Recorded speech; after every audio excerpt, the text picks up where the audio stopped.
इस्लामाबाद में एक ही डॉक्टर है। अगर कोई मंशात करता है, डिप्रेशन का शिकार है या पहले तो उस जड़ को ढूंढे। 2.5 करोड़ जो लोग हैं वो इस मर्ज में मुब्तला हो चुके आप जितना हो सके क्लिनिकल साइकोलॉजिस्ट हैं। नफ्सियात के जो लोग होते हैं तो या तो अपने आप को नोचना शुरू कर देंगे।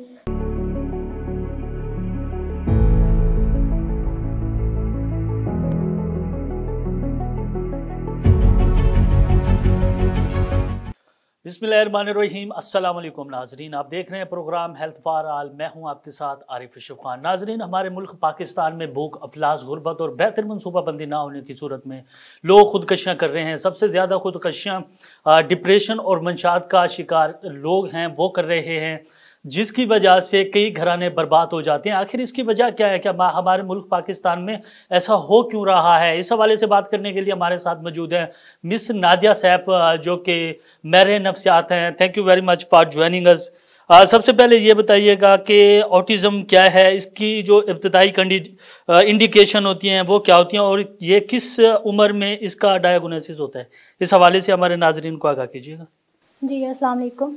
अच्छा, ऐसा है कि जो ऑटिज़म होता है वो एक न्यूरो डेवलपमेंटल डिसऑर्डर, ठीक है, जो कि ज़्यादातर बच्चों में पाया जाता है।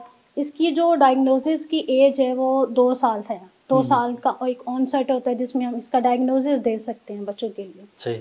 तो जहाँ तक इसकी ट्रेड्स की बात करें या हम कैरेक्टरिस्टिक कह सकते हैं कि ऑटिज़म का कैसे आप डायग्नोसिस दे सकते हैं, उसके लिए ये है कि जो बच्चे हैं उनका आई कांटेक्ट नहीं होता है, वर्बल नहीं होते, वो बोल नहीं पा रहे होते हैं, ठीक है।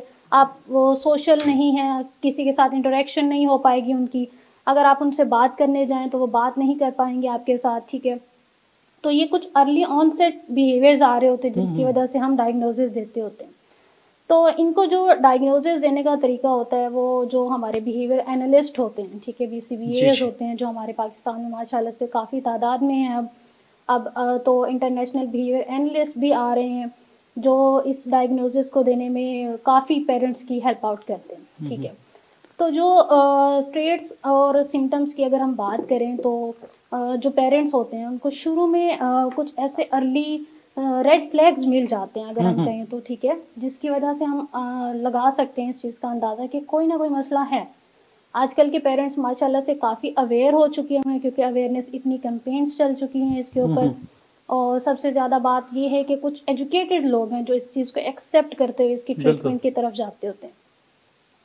तो ये कुछ अर्ली आप कह सकते हैं कि रेड फ्लैग्स होंगे, जैसे बच्चा बैबलिंग नहीं कर रहा है, आप बात करने की कोशिश कर रहे हैं तो वो बात ही नहीं कर रहा है, आपके साथ इंटरेक्शन ही नहीं हो रही है, ज़ीरो इंटरेक्शन है, तो पेरेंट्स फ़ौरन से किसी न्यूरोलॉजिस्ट के पास जाते हैं जहाँ से उनको एक डायग्नोसिस मिलता है और फिर वो एक साइकोलॉजिस्ट की तरफ ट्रीटमेंट के लिए आते हैं। अच्छा मैडम, ऑटिज़म का जो ट्रीटमेंट है वो क्या है और इसकी जो काइंड है वो कितनी है? इस हवाले से अच्छा, ऑटिज़म के लिए जो हम वर्ड यूज़ करते हैं वो पूरा एक ऑटिज़म स्पेक्ट्रम डिसऑर्डर हम कहते हैं। तो जहाँ तक पहले की बात थी तब लोग यूज़ करते थे नॉर्मल एबनॉर्मल बच्चा, ठीक है। हमारे यहाँ ट्रीटमेंट की तरफ बहुत कम जाते हैं, कहेंगे कि इसको ये अल्लाह वाला बच्चा है, इसको शायद जिन्नात हो गए हैं या कुछ इस तरह की चीज़ें बोल देते हैं लोग। लेकिन जहाँ पे अवेयरनेस है और जहाँ लोगों को पता है इस चीज़ के बारे में, वो ज़्यादातर इसकी कॉज ढूंढने के बाद उसकी ट्रीटमेंट की तरफ जाते हैं। अब अगर हम ट्रीटमेंट की बात करें तो इसमें जो है वैसे तो क्योर कोई भी नहीं है इसका, लेकिन लोग बायोमेडिकल की तरफ जाते हैं। यहाँ पे हमारे इस पास इस्लामाबाद में एक ही डॉक्टर है, डॉक्टर सनम मजीद साहिबा, जो बायोमेडिकल ट्रीटमेंट देती हैं। इसके अलावा बाकी जाता है हमारा थेरेपीज़ की तरफ। अब उस थेरेपीज़ में क्या क्या आती हैं, जो है एक है अप्लाइड बिहेवियर एनालिसिस, ABA जिसको हम कहते हैं, जो एक क्लिनिकल साइकोलॉजिस्ट रन करती है। यहाँ मैं रोल इसलिए बता रही हूँ क्योंकि हमारे पाकिस्तान में और हमारे मुल्तान में ज़्यादातर ऐसे लोग हैं जिनका प्रोफेशन कुछ और है और वो थेरेपीज़ कुछ और दे रहे हैं, ठीक है। अगर हम ABA की बात करें तो ABA का रन करना सिर्फ एक क्लिनिकल साइकोलॉजिस्ट का बनता है क्योंकि जो साइकोलॉजी जानता है। उसके बाद आती है ऑक्यूपेशनल थेरेपी, जो एक OT देता है, जो कि फिजियोथेरेपी के बाद आप करते होते हैं। 2 इयर्स का कोर्स है, ये 1 ईयर का डिप्लोमा है, जो भी है वो इस चीज़ को रन करते हैं। इसके अलावा स्पीच थेरापी होती है बच्चों की, क्योंकि ये बच्चे बोल नहीं पाते, जो नॉन वर्बल किड्स हम कहते हैं इनको, तो उसके लिए स्पीच थेरापी की जाती है, जिसमें भी एक स्पीच थेरेपिस्ट का रोल होता है। अगर आप एक साइकोलॉजिस्ट हैं, आपने क्लिनिकल साइकोलॉजी भी की है और आपने स्पीच में डिप्लोमा किया, तो आप ये ट्रीटमेंट प्रोवाइड कर सकते हैं, सॉरी आप ये थेरेपी प्रोवाइड कर सकते हैं, ठीक है। आप स्पीच थेरेपी भी दे सकते हैं, आप एबीए भी करा सकते हैं, बट आप ओटी नहीं करा सकते, ठीक है। ठीक है। तो पेरेंट्स को सबसे पहली चीज़ ये है कि पेरेंट्स को ये चीज़ समझना बहुत ज़रूरी है। आप जहाँ पे भी जाते हैं थेरेपी के लिए, तो आप उनसे पूछें आप क्या थेरेपी प्रोवाइड करना चाह रहे हैं, ठीक है। आपकी एजुकेशन क्या है, आपके पास सर्टिफिकेशन क्या है। अगर आप मेरे बच्चे को एबीए दे रहे हैं तो क्या आपके पास एबीए की सर्टिफिकेशन है या नहीं? नहीं मैडम, ये बात आपकी ठीक है। जो आपके पास पेशेंट आते हैं, जो आपके पास बच्चे आते हैं, वो किन इलाकों से आते हैं? इनकी जो तादाद है वो बैकवर्ड इलाकों से होती है या शहरों से होती है? इस हवाले से बताइएगा हमें। अच्छा, मेरे पास जो बेसिकली मेरा एक सेंटर है मुजफ्फरगढ़ में, जो कि डीसी हमारे सलमान लोधी साहब थे मुजफ्फरगढ़ के, जिन्होंने ये एक इनिशिएटिव लिया था। वो अपनी तरफ का एक पहला सेंटर है जहाँ इंडिविजुअलाइज थेरेपी होती है, यानी सिंगल सेशन होते हैं, 1-to-1 सेशन हम कह सकते हैं उसको। तो हमारे पास वहाँ पे एक सेंटर है जिसकी मैं कहूँ कि अभी हमारा 7वां महीना है, और उसकी माशाल्लाह से सक्सेस इतनी है कि हमारे 3 बच्चे जो हैं वो अब प्ले ग्रुप में, प्ले ग्रुप की आप बात करें कि उस जगह नहीं, इसकी कैटेगरी होती है? बिल्कुल, इसकी कैटेगरी होती है। अब क्योंकि आप देखें मुजफ्फरगढ़ में और भी स्पेशल स्कूल हैं, लेकिन वहाँ पे सब बच्चों को एक साथ रखा जाता है। यहाँ पे हम प्रोवाइड करते हैं 1-to-1 session, 1 therapist and 1 child, ठीक है। तो वो एजुकेट करना लाजमी है। तो वो जो मुजफ्फरगढ़ में एक बना गया है वो ज़्यादातर है। मेरे पास मुल्तान में जो क्लाइंट आते हैं वो ज़्यादातर डीजी खान से होते हैं, रहीम यार खान से आएंगे, खानेवाल से आएंगे, इस जगहों से काफ़ी ज़्यादा लोग आ रहे हैं। तो जहाँ तक अगर ट्रीटमेंट की बात की जाए तो मैं जो फैसिलिटीज़ देती हूँ, मैं ज़्यादातर एबीए प्रोवाइड करती हूँ क्योंकि मैं क्लिनिकल साइकोलॉजिस्ट हूँ, ठीक है। और स्पीच थेरापी देती हूँ क्योंकि मेरा स्पीच में डिप्लोमा भी साथ में।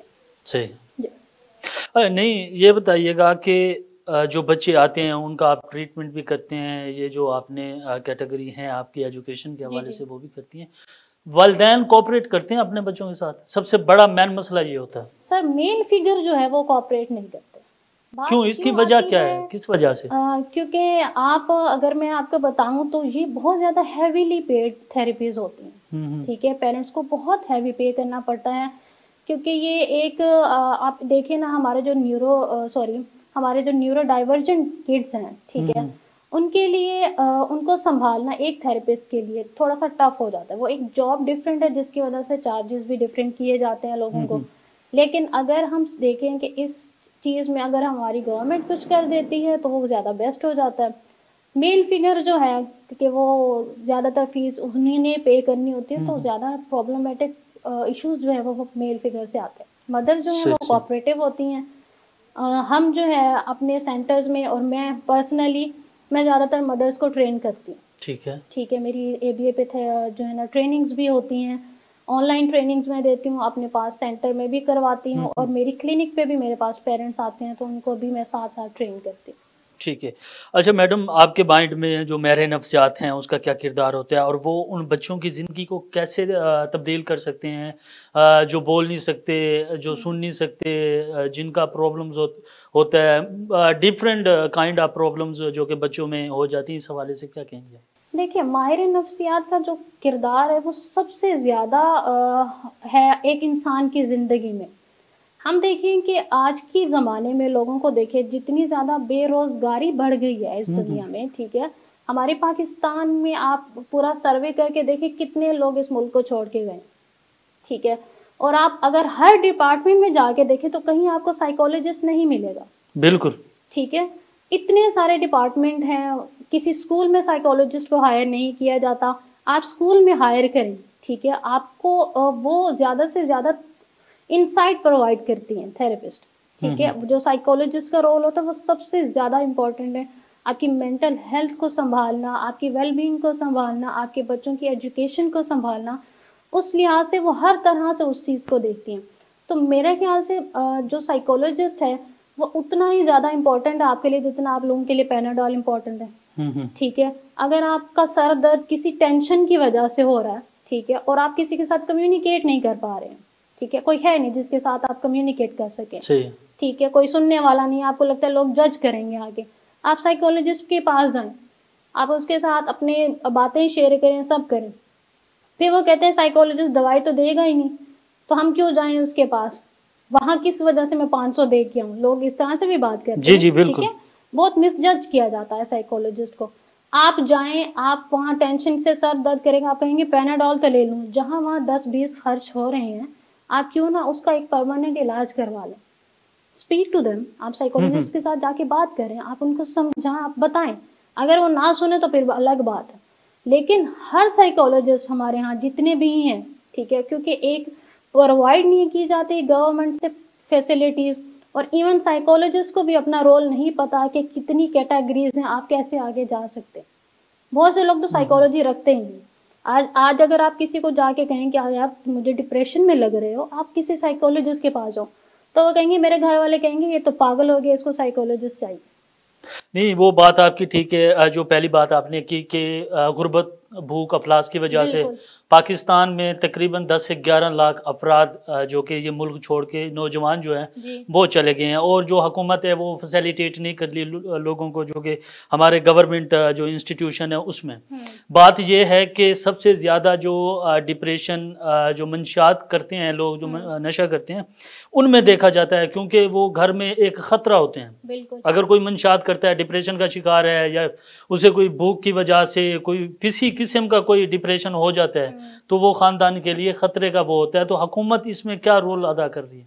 सर, हुकूमत का अब जो इनिशिएटिव हुकूमत ने लिया वो एक अच्छा है कि ऑटिज्म सेंटर्स बनाए जा रहे हैं हर डिस्ट्रिक्ट लेवल पे। ठीक है। ठीक है, ये हम हुकूमत के शुक्रगुजार है, लेकिन हुकूमत की तरफ से हमें एक बोर्ड चाहिए साइकोलॉजिस्ट के लिए। जैसे एक डॉक्टर्स के लिए, एमबीबीएस डॉक्टर के लिए एक बोर्ड होता है, वैसे साइकोलॉजिस्ट का एक बोर्ड होना चाहिए जहाँ सर्टिफाइड लोग हों। हर एमएससी करने वाला साइकोलॉजिस्ट नहीं बन सकता, हर एमएस करने वाला खुद को डॉक्टर का टैग ना दे। बिल्कुल। ठीक है, तो आपको एक बंच ऑफ साइकोलॉजिस्ट निकालें, उनको हायर करें, हर डिपार्टमेंट में साइकोलॉजिस्ट को रखें। ना ही भूख से कोई मरेगा, ना ही अफलास से कोई मरेगा। जब अपॉर्चुनिटीज आप नौजवानों को देंगे, उसके बाद तो कोई ऑप्शन नहीं बचता इस बारे में। नहीं, खैर ये तो हमारी हुकूमत दे नहीं सकती इस हवाले से तो आप रिक्वेस्ट कर सकते हैं हुकूमत से कि आप रिहैब सेंटर बनाए। अब नशा, आप हमारे निश्तर के सामने देखें, निश्तर के सामने बैठे होते हैं, नशा कर रहे होते हैं। बिल्कुल, हमने देखा है, सर्वे किया है। निश्तर क्या मुल्तान के या पाकिस्तान के जो बड़ी बड़ी रोड्स होती हैं, उनके ऊपर बैठ के वो मंशात का इस्तेमाल कर रहे होते हैं, आइस ले रहे होते हैं, जो कि ख़ानदान के लिए एक बहुत बड़ा ख़तरा है। अच्छा मैडम, ये बताइएगा कि आपके ख्याल में हुकूमत को इन बच्चों के लिए क्या करना चाहिए जो इन प्रॉब्लम्स में मुब्तला होते हैं? सर, बेसिकली यहाँ मैं रेस करूँगी अपने उन पेरेंट्स के लिए आवाज़ जो हेवीली पेड कर रहे हैं इन थेरेपीज के लिए। आप लाहौर जाएं, आप इस्लामाबाद जाएं, 1-1 लाख उन बच्चों की फीसेज हैं। कोई 1 लाख ले रहा है, कोई 1.5 लाख ले रहा है। अगर उन पेरेंट्स को आप सपोर्ट नहीं करेंगे तो कौन करेगा? ठीक है। इवन वो जो हमारे बिहेवियर एनालिस्ट बैठे हुए हैं, जो हमारे मुल्तान में भी हैं, सॉरी मुल्तान में तो खैर कोई भी नहीं है, इस्लामाबाद में है, कराची में है, लाहौर में है, जितने भी हैं। नहीं, मुल्तान में मैं आपकी यकीन दिलाने के लिए ये करवाते चलूँ कि मुल्तान में हैं, लेकिन वो जो सीनियर बिहेवियरलिस्ट हैं वो नहीं है। जी जी, जो मैं इस कैटेगरी की तरफ में कह रही वो नहीं है, उस तरह का कोई भी नहीं है यहाँ पे। जहाँ अगर हम कहें तो वो इस तरह होना चाहिए, लाज़मी, बिल्कुल होना चाहिए। क्योंकि जो ट्रेनिंग्स और जो सर्टिफिकेट्स इन छोटे बच्चों को या साइकोलॉजिस्ट को जो दी जाती हैं, ठीक है, उसको भी हेवीली इतना ज़्यादा किया गया है। अब देखें, एक कोर्स करवाया जा रहा है यहाँ इंटरनेशनल बिहेवियर एनालिस्ट का, जहाँ एक थेरेपिस्ट को, मुल्तान में थेरेपिस्ट की पे होती है 20,000। ठीक है, अब उसको जो फीस पे करनी है उस सिलेबस की मंथली वो 45,000 है। ठीक है। अगर हमारी गवर्नमेंट अपने अंडर ये कोर्सेज लेती है, ठीक है, जो ABA के रिलेटेड हैं या बोर्ड सर्टिफिकेशन के लिए रिलेटेड हैं, ठीक है, अगर हमारी गवर्नमेंट इन चीज़ों को लेती है तो वो एक गवर्नमेंट की डिग्री बन जाती है ना। ठीक है, तो वो एक लाइसेंस की तरफ चला जाता है, वो एक पूरा प्रोसेस। सही से। जी नाजरीन, हमारे पैनल में मिस नादिया साहब जो कि हमारे साथ मौजूद थी, और हम गुफ्तगू कर रहे थे उन बच्चों के हवाले से जो डिप्रेशन का शिकार होते हैं, जो बोल नहीं सकते, जिनको थेरापिस्ट की ज़रूरत होती है, उस हवाले से। यहाँ एक ब्रेक लेते हैं, ब्रेक के बाद दोबारा डिस्कशन का सिलसिला जारी रहेगा।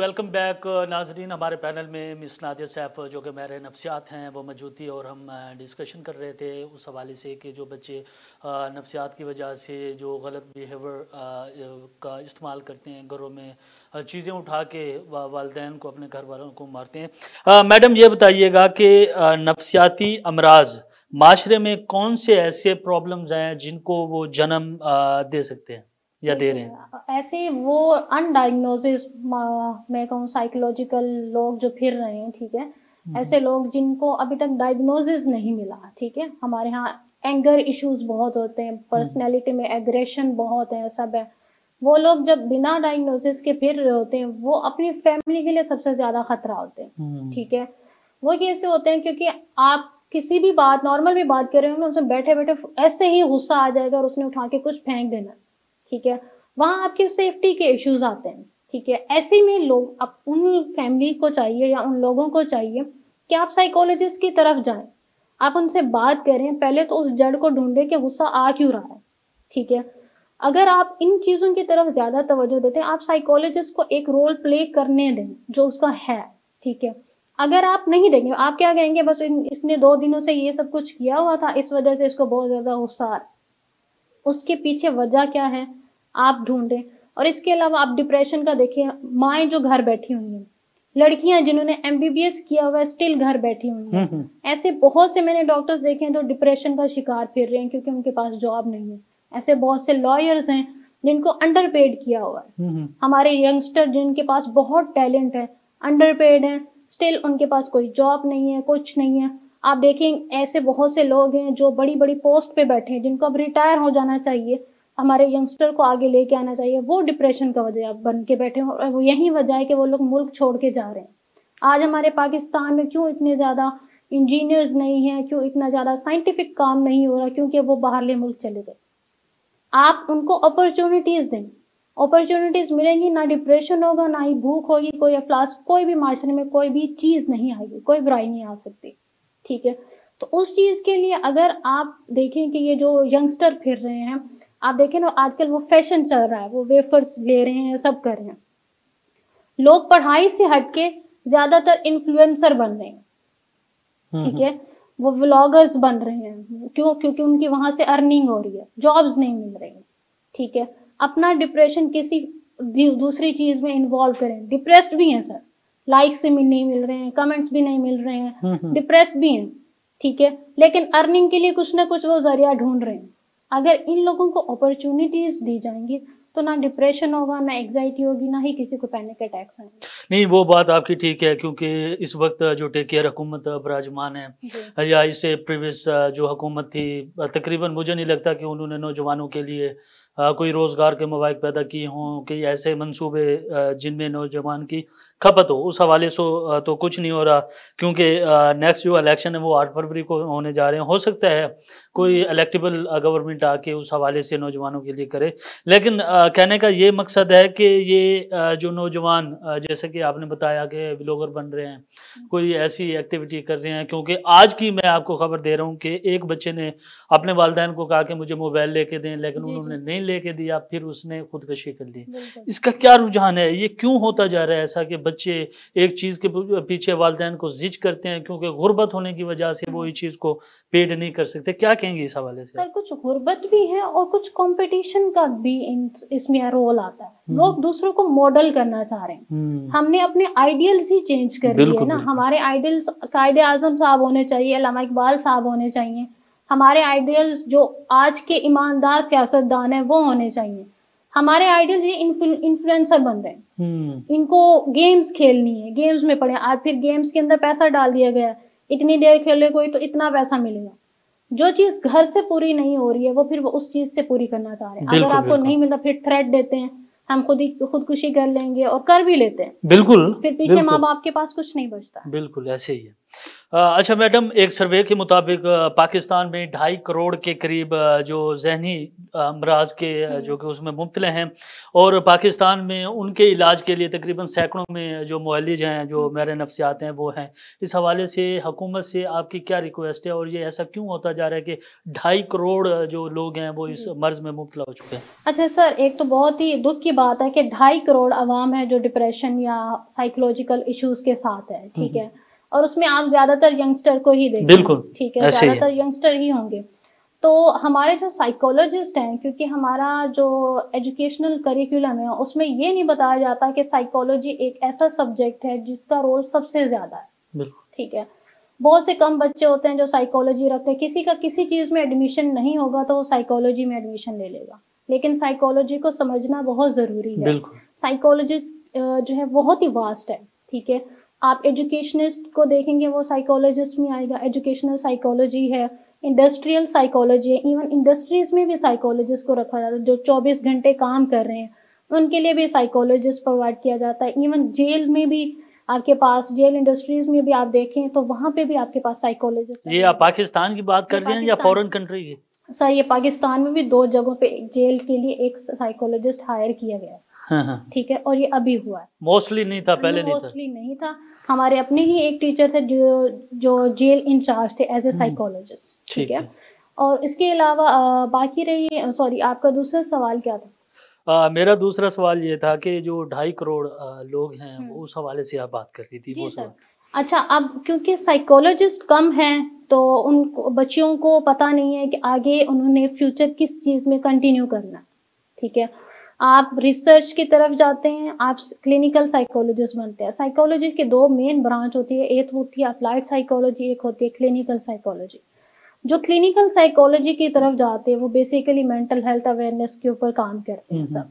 जो अप्लाइड की तरफ जाते हैं वो रिसर्च डाटा लेते होते हैं।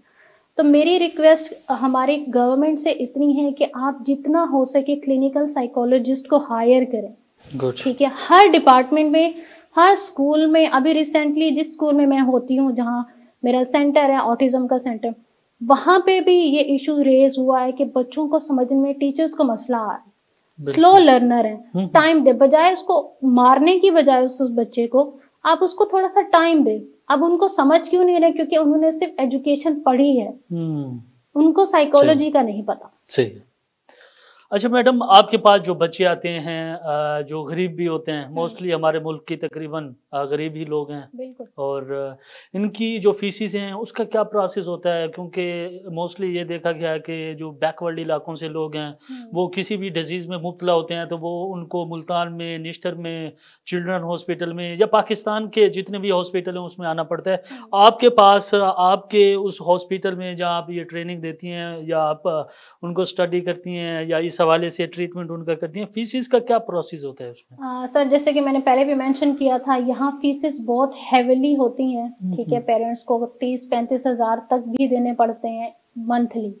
ठीक है, डायग्नोसिस की जो चार्जेस होते हैं वो 5000 होते हैं। उसमें एक बच्चे की असेसमेंट का 1 मंथ जो है मैं खुद लेती हूँ, 1 महीने, क्योंकि आपको समझना पड़ता है। बिल्कुल, आए रोज बच्चे का बिहेवियर चेंज होता है। आज उसका मूड नहीं है, कल उसका मूड है, वो आपको करके दिखा देगा।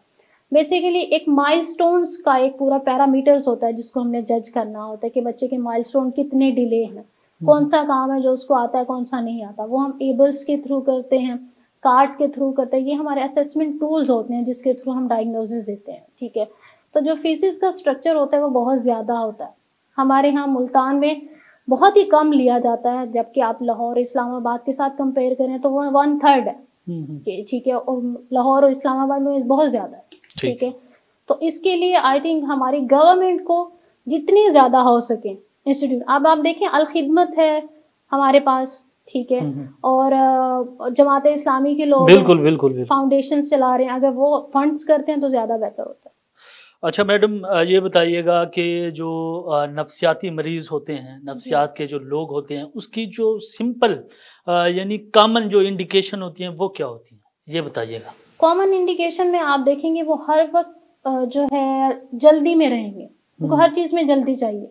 जल्दी नहीं होगी तो वो या तो अपने आप को नोचना शुरू कर देंगे, अपने बालों को नोचना शुरू कर देंगे। ये अडल्ट की बात कर रही हूँ, ठीक है। उनकी टांगे मुसलसल एग्जाइटी की वजह से हिल रही होंगी, दांतों को चबाना शुरू कर देंगे, ठीक है। नेल्स को अपने दांतों में चबाना शुरू कर देंगे। उनको एग्जाइटी सी रहेगी हर वक्त, ठीक है। और वो एग्जाइटी है जो उनको समझ नहीं आ रही। कोई चीज टेढ़ी है तो उसको सीधी करना शुरू कर देंगे, ठीक है। ये कॉमन इंडिकेटर्स होते हैं जो आपको समझ आते हैं कि अगले के साथ कोई मसला है। ठीक है। अच्छा मैडम, हुकूमत को उन बच्चों के, ये जिन बच्चों के हवाले से हम बात कर रहे हैं, क्या नॉर्मल स्कूल में इनको एडमिशन दिया जाता है? सर, हमारे मुल्तान में जितने भी हमारे नॉर्मल स्कूल्स हैं वो शेडो थेरेपिस्ट के साथ इनको एक्सेप्ट करते हैं, और बहुत कम है जो एक्सेप्ट करते हैं। तो यहाँ पे मैं ऐड करना चाहूंगी कि इंशाल्लाह मार्च में मैंने खुद अपना एक स्कूल खोलना है इन बच्चों के लिए, ठीक है, जिसमें पेरेंट्स अपने बच्चों को ला सकते हैं, जिसमें पूरा एक प्रॉपर क्लासरूम का होगा। बच्चे अपनी क्लास में प्ले ग्रुप, नर्सरी 1 2 3 सारी क्लासेस में इनकी एडमिशन होंगी, बाकायदा उनके सर्टिफिकेट्स भी उनको दिए जाएंगे। ठीक है। अच्छा मैडम, टाइम की किल्लत है, तो आप अपना जो पब्लिक मैसेज है वो क्या देना चाहेंगे? पब्लिक मैसेज मेरा ये है कि प्लीज अपने इन बच्चों को एक्सेप्ट करें। बहुत से ऐसे पेरेंट्स हैं जो इन बच्चों को एक्सेप्ट नहीं कर रहे हैं। हमने जितनी अवेयरनेस देनी थी हमने दी है। ऑटिज्म एक बहुत ही खूबसूरत चीज है, वो बच्चे हमें सिखाते हैं। मैंने इन बच्चों से सब्र करना सीखा है। वो बच्चे जो बोल नहीं पा रहे हैं उनके पास बहुत सब्र है, वो कन्वे नहीं कर पा रहे, वो जेस्चर भी दे रहे हैं, सब करें, लेकिन वो नहीं कर पा रहे। तो बजाय इसकी कि आप डिनायल में रहें, आप जल्द अज जल्द अपने बच्चों को डायग्नोसिस की तरफ ले जाएं। जैसे ही आपको समझ आता है कि कोई रेड फ्लैग है, आप साइकोलॉजिस्ट के पास लेके जाएं, आप थेरेपीज करवाएं, ठीक है। और जितना हो सके इस चीज को एक्सेप्ट करें और पेशेंटली डील करें। ठीक। नाजरीन, हमारे पैनल में डॉक्टर राजिया साहब जो कि मेरे नफ्सियात थी वो गुफ्तगू कर रही थी। उनका पब्लिक मैसेज ये था कि जो वालिदैन हैं वो अपने बच्चों को एक्सेप्ट करें, क्योंकि डिप्रेशन की वजह से, मंशात की वजह से, जो कि नौजवान, हमारे आने वाले नौजवान हैं, जो हमारी नौजवान आबादी है, वो गुर्बत की वजह से, अफलास की वजह से या तो खुदकशियाँ कर रही है या इसके अलावा मंशात की लत में मुब्तला है, जिसकी वजह से वो इस जो हमारी सोसाइटी है उसमें एक फसाद बर्पा कर रहे हैं। नाजरीन, हेल्थ के नए इशू के साथ एक दफ़ा दोबारा हाजिर होंगे। तब तक आरिफ अशरफ को दीजिएगा इजाज़त। अल्लाह हाफ़िज़।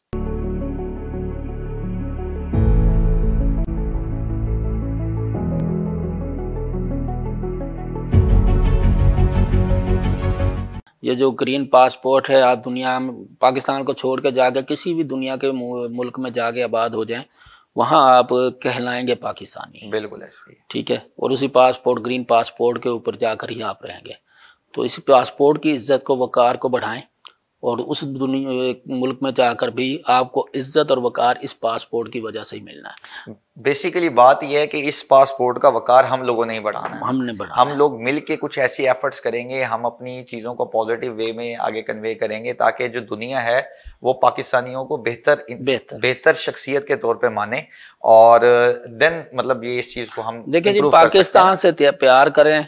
आप पाकिस्तान से प्यार करेंगे, पाकिस्तान के लिए आप जैसे दिलो जान से काम करेंगे, इसकी तरक्की में हमारी तरक्की है। बिल्कुल ऐसा। हम अगर चाहें कि पाकिस्तान नीचे चला जाए, हम ऊपर चले जाएं, ऐसा मुमकिन नहीं है। बिल्कुल ऐसी। अगर हमने ऊपर जाना है तो पाकिस्तान को ऊपर ले जाना पड़ेगा। जितना पाकिस्तान ऊपर जाएगा हम खुद ऑटोमेटिकली ऊपर जाएंगे। तो इसलिए वतन से प्यार पहली जगह आपका प्रायोरिटी होनी चाहिए।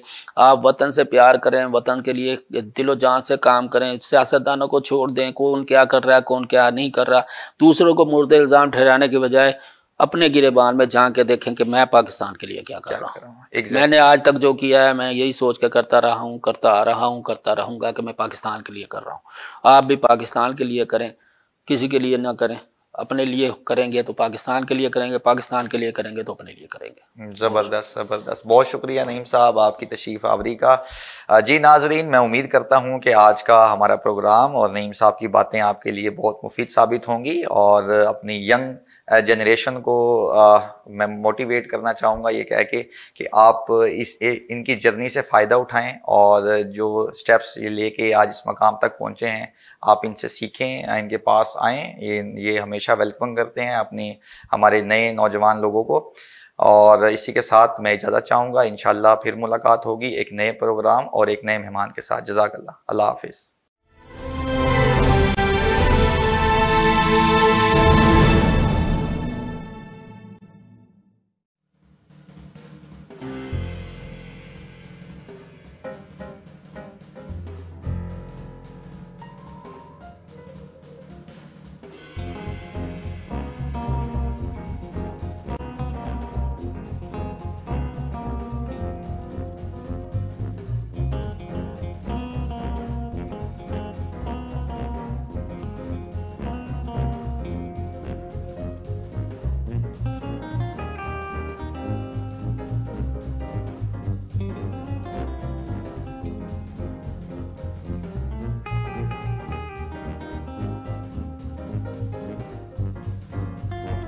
अस्सलाम वालेकुम नाजरीन, प्रोग्राम अवामी रंग के साथ मैं हूं आपका मेज़बान नादिर किताबी।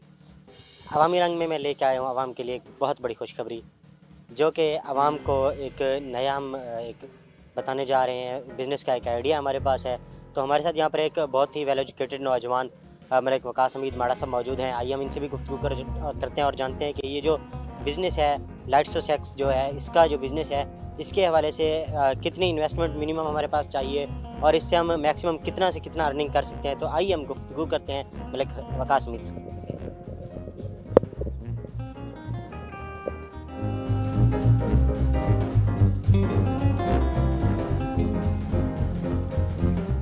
अस्सलाम वालेकुम सर। वालेकुम अस्सलाम। मलिक साहब, आप मुझे ये बताएं कि ये जो बिज़नेस है लाइट्स टू सेक्स और बाकी जो फार्मिंग सिस्टम है, इसके लिए कम से कम कितनी इन्वेस्टमेंट चाहिए ताकि हम अर्निंग कर सकें, और इसकी जो हाईएस्ट अर्निंग है इस फॉर्म से तो वो कितनी है? तो इस हवाले से आप हमारे जो नाजरीन हैं इनको गाइड करें और बताएं कि ये बिज़नेस किस तरह से चलता है। मैं थोड़ा अपने बारे में आपको बता दूं, तारुफ करा दें। वो मेरा नाम मलिक वकास हमीद है और ये आइडियाज़ जो है ना छोटे छोटे बिज़नेस के, तो आजकल बहुत ज़्यादा ट्रेंड चल रहा है अक्रॉस द ग्लोब, मीन के पूरी दुनिया में। तो मुझे ये आइडिया ना बहुत अट्रैक्टिव लगा और मैंने कहा इसको प्रैक्टिकली करते हैं। जब मैंने मीन के 1 साल पहले प्रैक्टिकली स्टार्ट किया था, तो तब मैंने ये कोई लाइट्स टू सेक्स के 32 पीसेस लिए थे और उस वक्त ये 2-2 मंथ के थे, ठीक है ना। तो मैं वहाँ से रावलपिंडी से लेके आया यहाँ पे। तो यहाँ पे हमने स्टार्ट किया। शुरू में बिल्कुल हम जो है ना एक ले मैन की तरह इनको डील कर रहे थे। With the passage of time उसमें 1-2 मोर्टेलिटी हुई, लेकिन with the passage of time ना हमें चीज़ें समझ आना शुरू हो गई। उसमें ये हुआ कि हमने अपना क्या कहते हैं इनको एक इनका मिजाज, इनका दाना, इनकी ग़िज़ा, हर चीज़। फिर मेरे साथ डॉक्टर सैयद जाफ़िर साहब थे, वो एक बड़ी हस्ती हैं इस हवाले से। तो उन्होंने उनकी गाइडेंस से, उनकी सुपरविजन से ये काम हमने शुरू किया। माशाल्लाह हमने कोई 2.5-3 लाख रुपए से स्टार्ट किया था। उसके बाद जब ये प्रॉफिट का टाइम आया, मीन के 4 महीने बाद इन्होंने प्रोडक्शन शुरू कर दी। जो ही इन्होंने प्रोडक्शन शुरू की है तो उसके साथ इनकम ही शुरू हो गई। तो फिर फील हुआ कि रियली ये बहुत प्रोडक्टिव बिज़नेस है। मीन के आप अब एक ऑस्ट्रोलाप मुर्गी है उसमें और ये मिस्री है, इसमें आप बल्क फार्मिंग करें तो आपको चंद हज़ार रुपये बचते हैं। यानी कि 4-4, 500 मुर्गियाँ पालें तो आपको 70-80 हज़ार रुपया बचता है पर मंथ, मीन के 1 फ्लाक का। तो इसमें आप 20 मुर्गियों से ना 1.5 लाख 2 लाख रुपए तक जा सकते हैं, क्योंकि इसका एक अंडा जो है ना शुरू में आप इसकी मार्केट डाउन हुई है और वो डाउन एक्चुअली नहीं हुई, आप भी हम बेच रहे हैं और माशाल्लाह बहुत ज़बरदस्त। शुरू में इसका अंडा जो है ना 500 रुपये का था और जो इसकी अपना क्या कहते हैं चूज़ा था वो 1500 रुपये का था। अब इसका अंडा जो है तकरीबन 350-400 रुपये पे आ गया है। चूज़ा इसका 1000 पे है। तो वो मीन के आप देखें ये डेली का जो है ना, आपके पास अगर 20 मुर्गियाँ हों तो आप देखें कि अगर जस्ट आप ये भी बेचें अंडे 400 रुपये या 350 रुपये के हिसाब से, आप देखें कहाँ पे जा पहुँचता है। और अगर चूज़ा हमारे पास हैचिंग मशीन है, वो आपने चेक की है, सब कुछ देखा है, उसके साथ जो है ना हमने हैचिंग कराई है। एक्चुअली अब हम हैचिंग करा के चूज़े बेच रहे हैं क्योंकि आर्डर हमारे पास पहले से बुक होते हैं। हमें लोग 2-2 महीने का एडवांस दे जाते हैं, उसके बाद जाके हम उनको प्रोवाइड करते हैं, क्योंकि वो एक साइकिल चल रहा होता है। उसके बाद 1 डे चूज़ा जो है ना हम निकलवा के देते हैं, क्योंकि समटाइम जो हम अंडे बेचते हैं, अंडे जो है ना वो रास्ते में ख़राब हो सकते हैं, उनमें कोई फर्टाइल, उनको हैचिंग का कुछ लोग होते हैं उनको पता नहीं चलता हैचिंग कैसे करानी है। तो उस हवाले से ये जो है ना फिर हमने सोचा कि इसको हम चूज़ा डे ओल्ड चूज़ा का स्टार्ट करें। फिर हमने वो हैचिंग मशीन लगाई, डे ओल्ड चूज़ा हम दे रहे हैं और उससे माशाल्लाह बहुत अच्छा रिज़ल्ट आ रहा है। हमारे पास बहुत से अच्छे कस्टमर हैं और हमसे वो ले रहे हैं और बहुत अच्छा रिज़ल्ट है। अच्छा मलिक साहब, आप मुझे ये बताएं कि आपको ये आइडिया बेसिकली कहाँ से आया कि मतलब यार हमें कोई ऐसा एक मतलब ऐसा बिजनेस स्टार्ट करना चाहिए जो कि यहाँ पे बहुत ही कम है, बहुत कम देखने को नज़र आ रहा है हमें। आपने ये कैसे स्टार्ट किया? तो आपने ये 4 महीने आपने बताया कि आपने 2 महीने का जो था ना वो लिया था, तो उस 4 महीने में आपने फिर कितना अर्निंग की थी, इस हवाले से भी हमें बताया मेरे नाज़रीन को। ये आइडिया इस तरह आया था, ये आप लोगों की मेहरबानी है, आपका जो मीडिया है, जो सोशल मीडिया है। मैं ये वीडियोस देखता रहता था, कोरोना का टेन्योर चल रहा था तो सारा दिन घर में पड़े रहते थे, वहाँ से मैंने ये वीडियोस डिफरेंट देखी। मैं सोचता था पता नहीं ये क्या होता है, कैसे होगा। फिर मैंने थोड़ी थोड़ी इन्फॉर्मेशन कलेक्ट करना शुरू कर दी। फिर मैंने कहा चलें इसको मटेरियलाइज करके देखते हैं। फिर मैं मुख्तलिफ फॉर्म्स पे गया, देखा ये चीज़ें, मुर्गियाँ, और सबसे अच्छी बात यह है कि इसकी जो है वो है ना अपना मुर्गी बहुत खूबसूरत है, ग्रेसफुल है, ठीक है ना। तो ये हम डॉक्टर साहब आ गए हैं, पहले इनका तारुफ आप करा लें फिर आगे चलते हैं। ये रूहे रुआ हैं, ये मिन के वालेकुम सलाम डॉक्टर सईद। मैं district life stock officer retire हुआ हूँ मुल्तान से ही। मेरा पूरा कैरियर जो लाइफ स्टॉक से रिलेटेड है। ये हमारे अजीज़ दोस्त थे, बरखुरदार थे, इनका शौक़ था और ये पेइंग शौक़ था।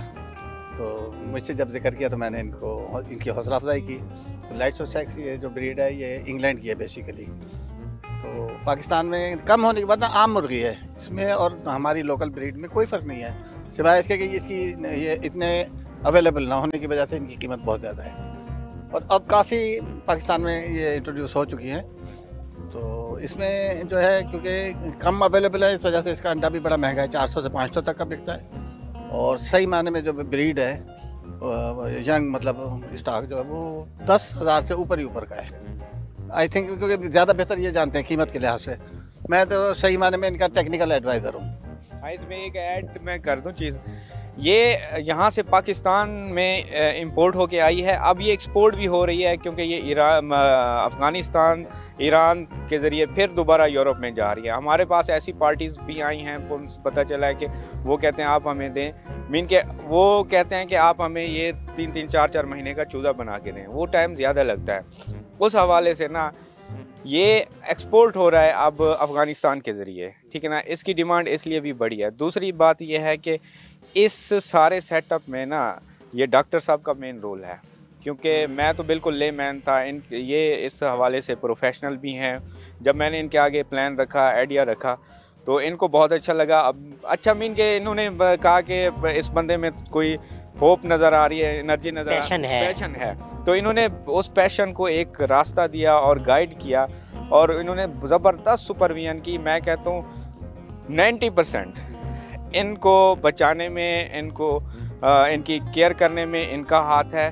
बाकी जो है ना हम साथ रहे हैं, सारा कुछ साथ इकट्ठे करते हैं, लेकिन मेन जो है ना किरदार इन्होंने इस फ्लाक को बचाया है, इस फ्लाक की सुपरविजन की है, और जो टेक्निकल एक्सपर्टीज़ थी वो इनकी थी। इसमें मैं मज़ीद ये ऐड करूँगा, ये ख़रीदते वक्त जब भी ख़रीदें ना, पहली कोशिश ये हो कि इस जगह से ख़रीदें जिनके बारे में ये यकीन हो कि वैक्सीनेटेड है स्टॉक।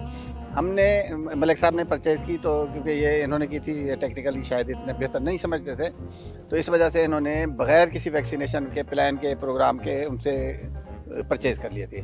उसकी वजह से आन के मुझे मलिक साहब को तो खैर काम हुई है, मुझे बड़ी दिक्कत हुई है क्योंकि डेली अब मुर्गी को किसी कोई मेडिकेशन करना या इंजेक्शन लगाना बहुत पेनफुल जॉब है।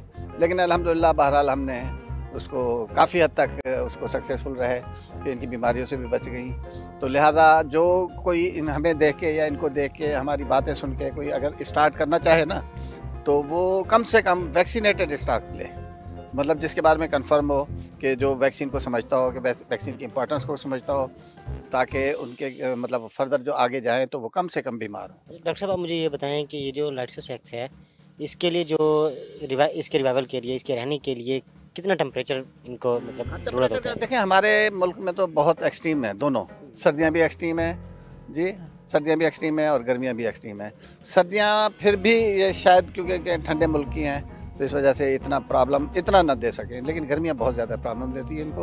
तो इसलिए हमने भी यहाँ पे जून जुलाई में कूलर लगाए थे, और कूलर भी हमने सोलर कूलर लगाए थे जो पूरा दिन मतलब फ्री ऑफ कॉस्ट